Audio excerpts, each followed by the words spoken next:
بسم اللہ الرحمن الرحیم۔ السلام علیکم ورحمۃ اللہ وبرکاتہ۔ حدیث نبوی صلی اللہ علیہ وسلم ہے، جب سے میں نے رسول اللہ صلی اللہ علیہ وسلم کو ان دونوں رکن یمانی کو چومتے ہوئے دیکھا، میں نے بھی اس کے چومنے کو خواہ سخت حالات ہوں یا نرم نہیں چھوڑا۔ میں نے نافع سے پوچھا، کیا ابن عمر رضی اللہ تعالیٰ عنہما ان دونوں یمنی رکنوں کے درمیان معمول کے مطابق چلتے تھے؟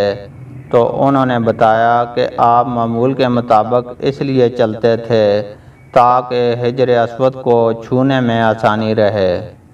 اللہ تعالیٰ سے دعا ہے کہ وہ ہمیں قرآن اور حدیث کو سننے، سمجھنے اور اس پر عمل کرنے کی توفیق عطا فرمائے، آمین۔